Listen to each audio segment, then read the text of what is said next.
하나님의 말씀은 창세기 11장 2절로 9절입니다. 이에 그들이 동방으로 옮기다가 신할 평지를 만나 거기 거류하며 서로 말하되 자 벽돌을 만들어 견고히 굽자 하고 이에 벽돌로 돌을 대신하며 역청으로 진흙을 대신하고 또 말하되 자 우리를 위하여 성과 탑을 건설하여 그 탑 꼭대기를 그 하늘들에 닿게 하여 우리 이름을 내고 온 지면에 흩어짐을 면하자 하였더니 여호와께서 그 아담의 자손들이 건설하는 그 성과 그 탑을 보려고 내려오셨더라. 여호와께서 이르시되 이 무리가 한 족속이요 언어도 하나이므로 이같이 시작하였으니 이후로는 그 하고자 하는 모든 일을 막을 수 없으리로다. 자 우리가 내려가서 거기서 그들의 언어를 혼잡하게 하여 그들이 서로 알아듣지 못하게 하자 하시고 여호와께서 거기서 그들을 온 지면에 흩으셨으므로 그들이 그 성을 건설하기를 그쳤더라. 그러므로 그 이름을 바벨론이라 하니 이는 여호와께서 거기서 온 땅의 언어를 혼잡하게 하셨음이라. 여호와께서 거기서 그들을 온 지면에 흩으셨더라. 오늘 말씀을 가지고 바벨탑에 가려진 그녀 큰 성 바벨론의 그림자라는 제목으로 말씀을 나누겠습니다. 성경 66권에 흐르는 하나님의 의지는 혼인입니다. 그리스도와 교회가 혼인하는 것이죠. 창세기에서도 그 주제가 있고 요한계시록에서도 그 주제로 끝납니다. 에베소서 5장 31절은 창세기 2장 24절을 옮겨놓은 것이죠.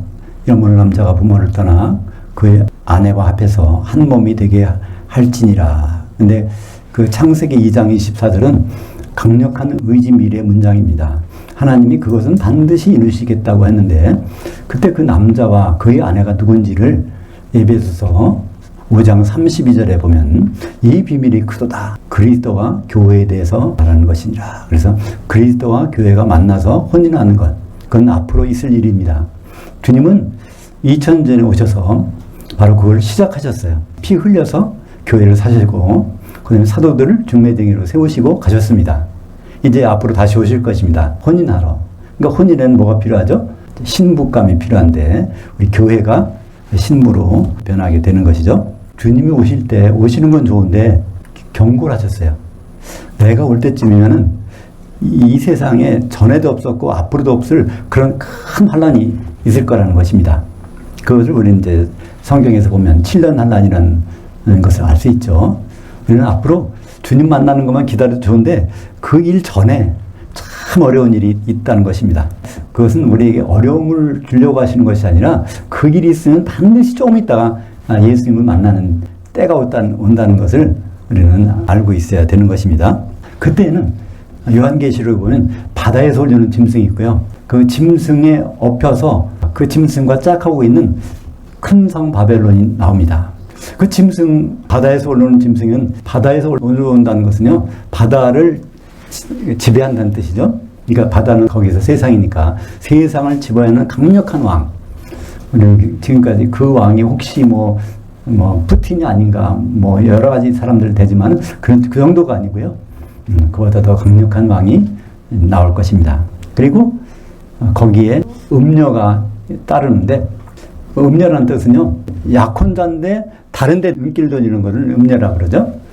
교회가 예수님과 약혼한 사이인데 바로 예수님 생각하지 않고 그 세상의 통치자에 따라서 그 미혹된 그런 상태를 말하는데 그것을 큰 성 바벨론이라고 합니다.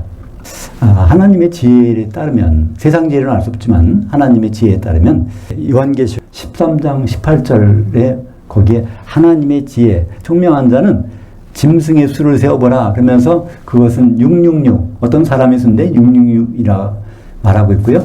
그것을 요한계시록 17장 9절과 10절에는 그 하나님의 지혜에 따라서 그 짐승이 누구인지를 설명해 주고 있는데 7머리를 가졌는데 근데 그 7머리는 7왕조라는 것입니다. 그러니까 5개는 이미 있었고 지금은 1개가 있고 앞으로는 또 하나의 왕조가 생긴다는 거예요. 그러니까 요한계시록 기록할 때는 그 이전에 5왕조가 있었는데 요한계시록 기록할 당시에는 로마 제국이 있었지 않습니까? 그러니까 앞으로 또 하나의 제국이 온다는 것입니다. 그래서 그거를 기준으로 따져보면은 로마 제국 6번째라면 그 위로 제국 5개를 세보면 알 수 있는 거죠. 그러면 로마 바로 주변에는 헬라 제국이 있었고요. 그 바로 전에는 페르시아 제국이 있었고요. 그 바로 전에는 바벨론 제국이 있었습니다. 그런데 그건 신바벨론이에요. 그 바로 위에는 아수르 제국이 있었고요. 그 아수르 제국 위에는 전 세계에서 첫 번째 나오는 제국, 고대 바벨론 제국이 있었습니다. 그래서 고대 바벨론 제국의 왕이 누구였죠? 니무롯인데 니무롯은 이름입니다. 그러니까 니무롯 하면 누군지 몰라요. 그래서 항상 히브리 사람들이 그를 부를 때는 누구의 아들, 또 어디 사람 이렇게 부르게 됩니다. 그래서 구스의 아들 니무롯이 바로 초대 왕이죠.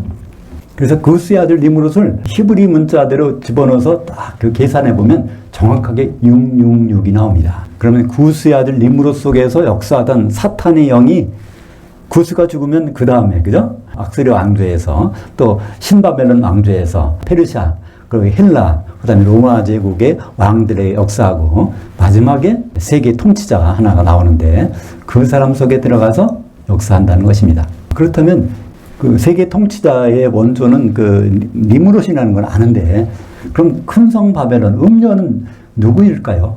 니무롯과 같은 시대에 있던 그 큰 성 바벨론에 해당하는 그것이 누가 있을 텐데 그것을 오늘 말씀을 통해서 우리는 찾아보기 원합니다.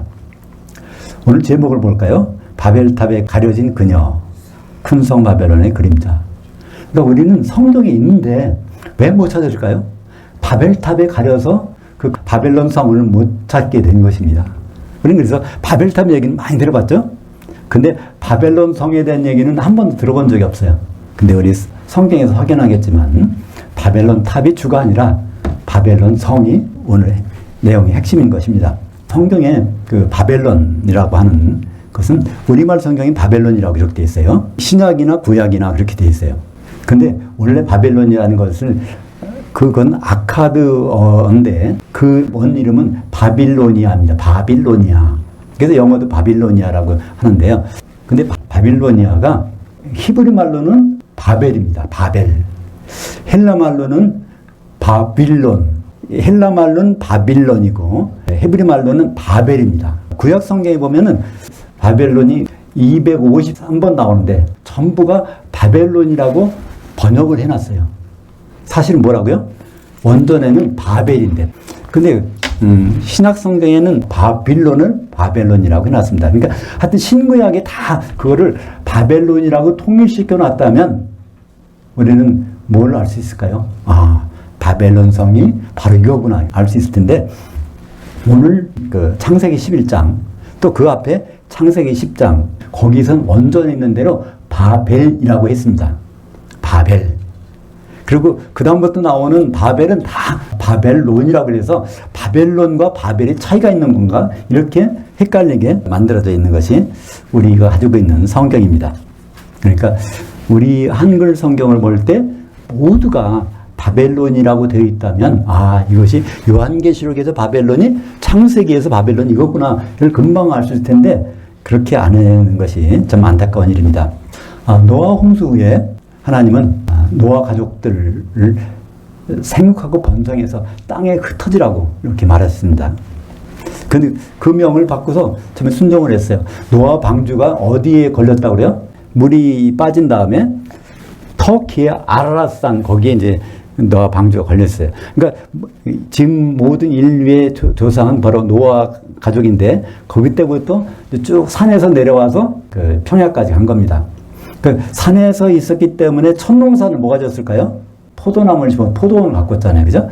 이게 들판이 아니니까 거기서. 그러니까 노아가 거기서 포도원을 가꾸기 시작해서 산에서부터 쭉 내려옵니다. 내려와서 지금의 이라크 남부 그걸 시날평이라고 하는데 거기를 내려와서 근데 더 계속 퍼져야 되는데 거기서 그쳐버립니다. 왜 그쳤을까요? 그들의 왕 니무롯이 거기다가 성과 탑을 쌓고 자기 이름을 내고 온 주변에 흩어지는 걸 더 이상 하지 말자. 하나님은 흩어지라고 그랬는데 그 니무롯 왕은 강력한 힘을 발휘해서 탑과 성을 쌓고 거기에 안주하기로 작정합니다. 이거 참 간이 큰 사람이죠. 그죠? 하나님은 흩어지라고 그랬어. 계속 흩어지라고 그랬어. 근데 니무롯은 그러지 말자. 여기에 머물러 있자. 이렇게 작정하는 것입니다. 그것은 하나님의 뜻을 정면으로 부정한 것입니다. 하나님은 흩어지라고 하면서 또 무슨 말씀 주셨죠? 노아를 통해서 예언하셨어요. 노아의 아들이, 큰아들은 야벳입니다.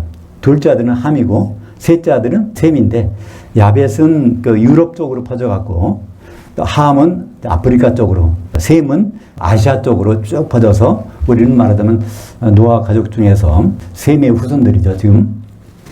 근데 이들이 퍼지는 방법이 있는데 그때 어떻게 퍼지냐면은 창세기 9장 27절, 하나님이 야벳을 창대하게 하시되 하나님은 셈의 장막에 거하시고 가나안은 그의 종이 되게 하시기를 원하노라. 이게 노아를 통해서 하나님이 섭리를 예언하신 거예요. 거기 보면 야벳이 널리 퍼진 가운데 그 야벳 족속 중에 한 부분에 가서 셈이 장막을 쳐야 된다는 거예요. 그죠?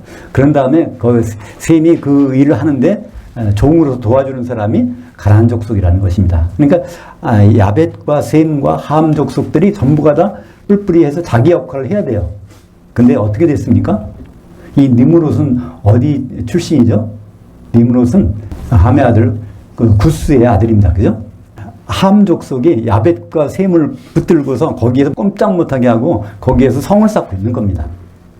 그러면 하나님의 장막, 셈이 거하는 곳에 내 하나님의 장막을 만들겠다고 그러는데 그것이 될 수가 없지 않습니까? 하나님의 뜻이 이루어질 수가 없는 거예요.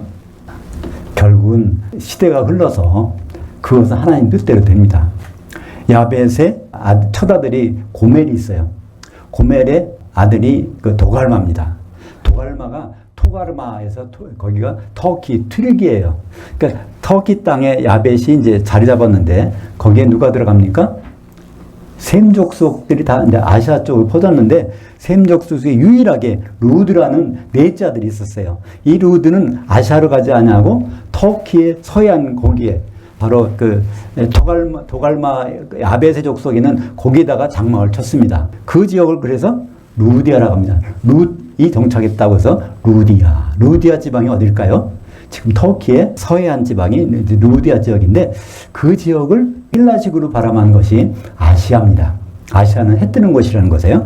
그러니까 히브리식으로 하면은 루디아, 또 헬라식으로 하면은 아시아. 거기에 7교회가 있는데 그것이 바로 하나님의 장막인 것을 요한계시록에서 확인하지 않습니까?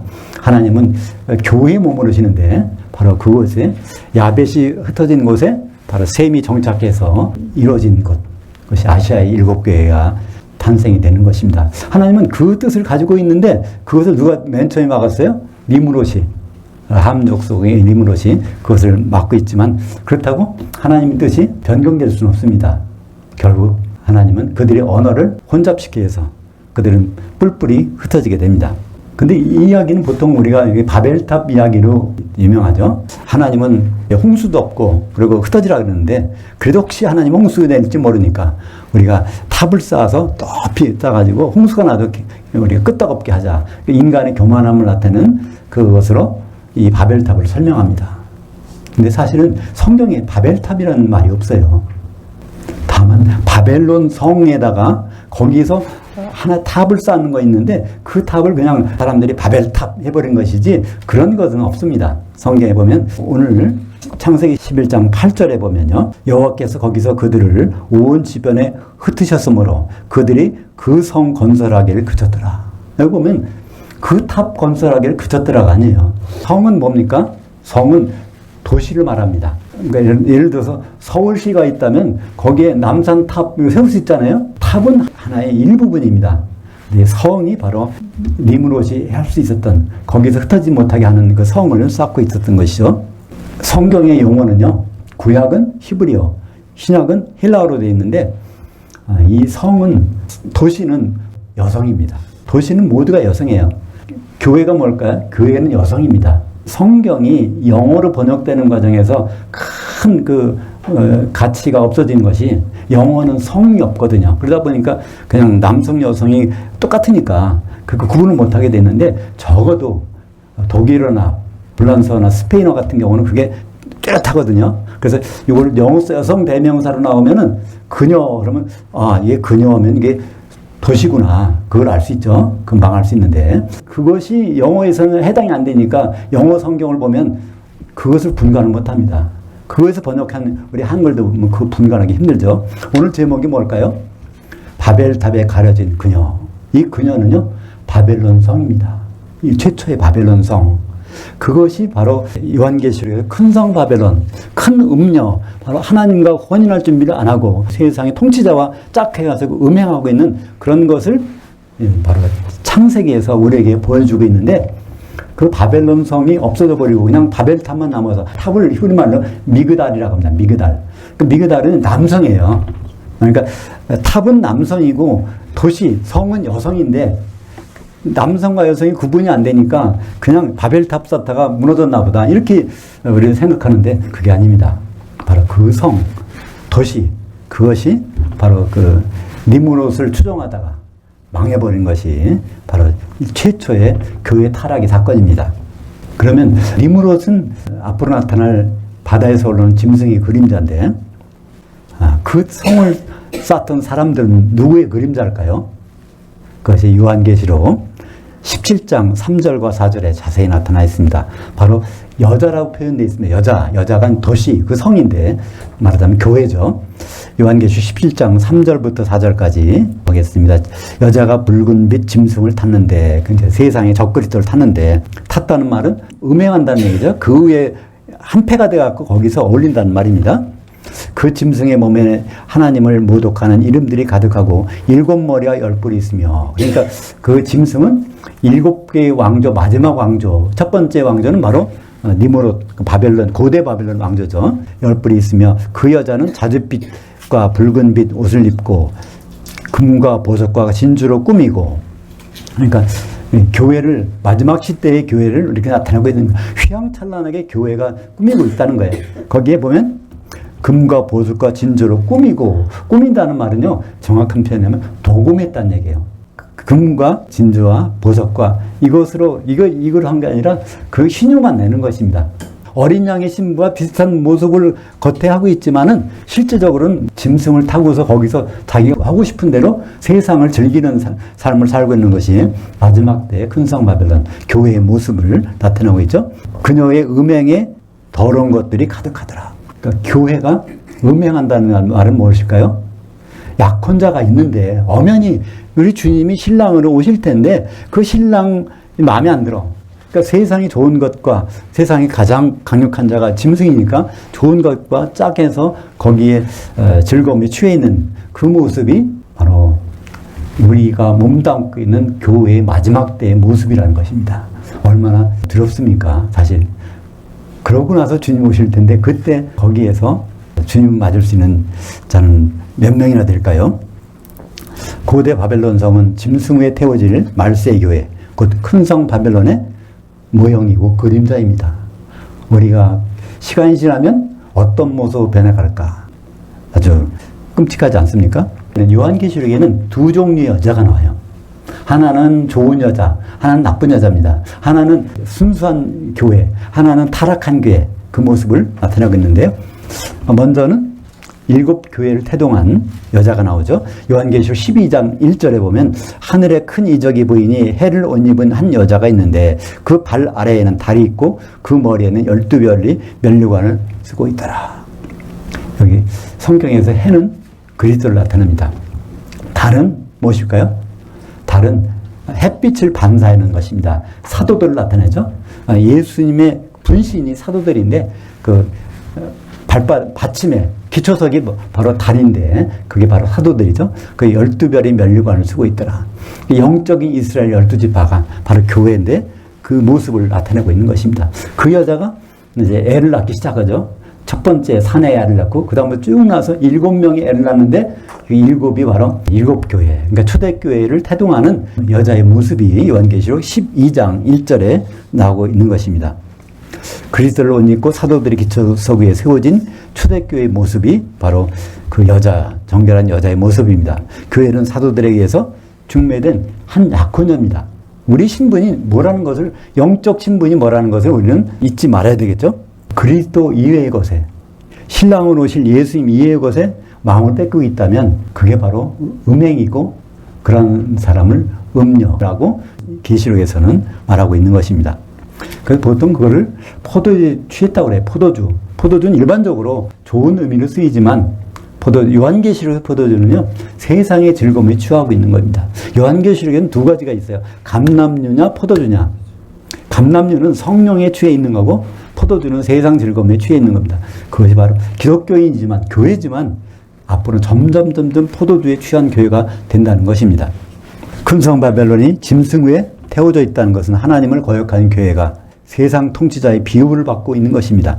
성령을 상징하는 감람류, 거기에 취해야 되는데 오히려 세상의 즐거움에 취해 있는 마지막 때 주님 오시기 직전의 교회의 모습을 요한계시록에서 우리에게 보여주고 있습니다. 느무롯이 세운 고대 바벨론 성의 실체는 우리 고대 바벨론 성의 모습이 성경에는 거의 안 나오잖아요. 그 성을 건설하다가 중간에 그만두고 흩어진 건데 그 성의 모습이 과연 어떻게 될까? 그 성의 모습을 요한계시록에서 상세하게 볼 수가 있습니다. 요한계시록 큰 성 바벨론이 바로 니무롯이 쌓았던 그 바벨론 성의 모습이니까 그렇습니다.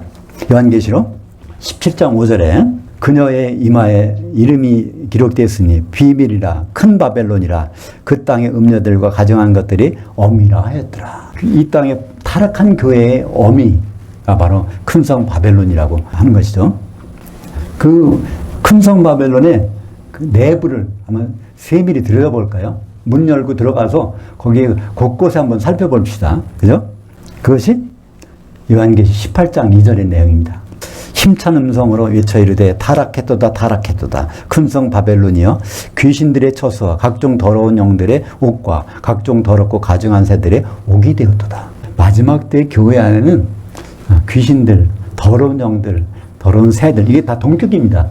영적으로 이 새는 알곡을 쪼아먹는 새죠. 그러니까 성도들을 쪼아먹는 그 무리들이 교회에 가득 차게 되었다는 것입니다. 그러니까 옥이라는 말은 감옥이라는 거예요. 그 귀신들의 감옥이니까 귀신은 나갈 수도 없어. 그 안에 있는 성도들을 계속해서 미혹하고 혼인 준비 못하도록 하는 것이 큰 성 바벨론의 실체가 되는 것이죠. 주님은 마지막으로 경고하십니다. 요한계시록 18장 4절에 보면 내 백성아 거기서 나와 그녀의 죄들에 참여하지 말고 그녀가 받을 재앙들을 받지 말라. 이건 하나님 아버지께서 혼인할 대상자들에게 지금 혼인 준비를 해야 된다는 얘기입니다. 그러니까 거기서 나오라는 얘기는 뭘까요? 교회 생활하지 말라는 얘기가 아닙니다. 그 큰 성 바벨론이 가지고 있는 생각에서 벗어나라는 겁니다. 그들은 바로 이 세상이 다지. 여기서 하나님이 도움을 받아서 여기서 우리가 좀 멋있게 살아봐야지. 그런 생각을 갖고 있는 그 사람들에게서 생각을 바꾸라는 것입니다. 회개라는 것은 메타노에오에서 노에오라는 걸 생각하는 것. 그 다음에 메타는 180도 반대로. 그러니까 지금까지 생각했던 것을 다 바꾸는 것입니다. 이 세상에서 하나님 도움을 받아서 어떻게 하면 편안히 살다가 학원이나 천국 가야지. 이런 생각이 진짜가 아니라는 거예요. 그런 생각에서 바꿔서 바로 우리가 주님을 만나기 위해서는 뭘 준비해야 될지 그걸 성경에서는 회개, 메타노에오라고 말씀하고 있는 것이죠.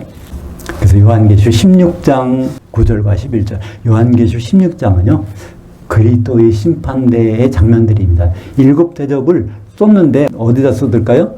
요한계시록 16장 1절에 보면 7 대접의 재앙을 땅에다 쏟는다고 돼 있어요. 근데 요한계시록 16장 18절에 보면 마지막 대접을 공중에 쏟아요.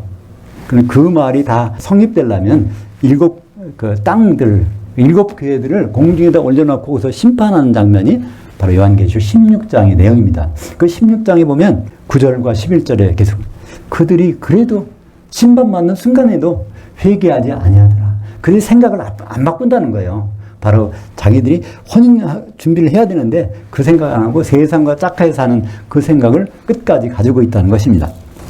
사랑하는 여러분, 우리 교회 성도들은요, 우리 본분이 뭔지, 예수님을 무슨 신분으로 만날지 그것을 꾸준히 생각해야 됩니다. 예수님이 신랑으로 오시는데 여러 성도들이 성령으로 하나 될 때 그때 비로소 주님을 혼인 만찬에서 만나게 될 것입니다. 만약에 큰 성 바벨론에 그대로 머물러 그들의 생각과 똑같은 생각하고 있다면 과연 어떻게 될까요? 그것이 요한계시록 18장 21절에 이제 한 힘센 천사가 예수님이죠. 큰 맷돌 같은 돌을 들어 그 바다에 던져 불 섞인 유리바다입니다. 지옥에 던져 이르되 큰 성 바벨론 이같이 비참하게 던져도 결코 다시 보이지 아니하리로다. 백보자신 반 때까지 그 불바다 속에서 갇혀 있는 것이 기독교인인데 기름을 준비하지 않은, 혼 준비를 안 한 성도들이 될 것입니다. 그러면 불 섞인 유리바다 그 위에서 있는 사람들인데 그들이 누굴까요? 요한계시록 15장 2절과 3절에 나옵니다. 또 내가 보니 불이 섞인 유리바다 같은 것이 있고 그 짐승과 그 우상과 그의 이름의 수를 벗어난 이기는 자들이, 여기에 성경에서 유일하게 이기는 자가 복수로 나옵니다. 그러니까 이기는 자가 복수가 되었다는 얘기는 무슨 일일까요? 이기는 자가 지금은 다 각 교회에 흩어져 띄엄띄엄 있어요. 근데 결국은 심판을 받고 나면 그들이 함께 모아져서 어린 양의 신부가 되니까 바로 그들이 함께 모여져서 그때 비로소 이기는 자들이 어디에 있어요? 지옥 위에서, 공중에서 찬송을 부르고 있는 것입니다. 모세의 그 노래, 어린 양의 그 노래. 모세의 그 노래는 무슨 노래일까요? 출애굽기 15장 11절에 보면 그 테힐라, 할렐루야의 찬송을 부르는, 처음으로, 성경에서 처음으로 할렐루야의 찬송 부르는 것은 모세가 불렀습니다. 어디에서? 출애굽하는데 그 홍해를 건너와서 그 홍해에 애국 군사들이 빠지는 걸 보고 하나님이 이렇게 놀라운 분이구나, 하나님을 자랑해야 되겠다. 그래서 그 하나님을 자랑하는 것이 나오죠. 할랄이라는 것은 자랑한다는 뜻입니다. 그러면 우리 신약에도요, 할렐루야가 나옵니다. 어디 나올까요? 요한계시록 19장이 나옵니다. 혼인잔치에서 하나님을 자랑하는 거 언제 자랑해요? 하나님이 그렇게 계획을 세우시더니 결국은 통치가 완료됐다. 그러면서 요한계시록 19장 6절에 할렐루야, 전능하신 그 하나님의 통치가 완성됐도다 하면서 그 결과물이 어떻게 나와요? 요한계시록 19장 7절에 보면 우리가 즐거워하고 크게 기뻐하세 어린 양의 혼인이 이르렀고 그의 아내가 준비되었으니, 바로 이 준비된 이 사람들이 할렐루야 찬송을 부르는 게 바로 요한계시록 15장 2절과 3절에 나오지 않습니까? 그러니까 이건 모세의 그 노래, 어린 양의 그 노래는 하나는 신청곡, 하나는 자유곡 이런 게 아닙니다. 두 곡을 부른다는 게 아니에요. 동격입니다.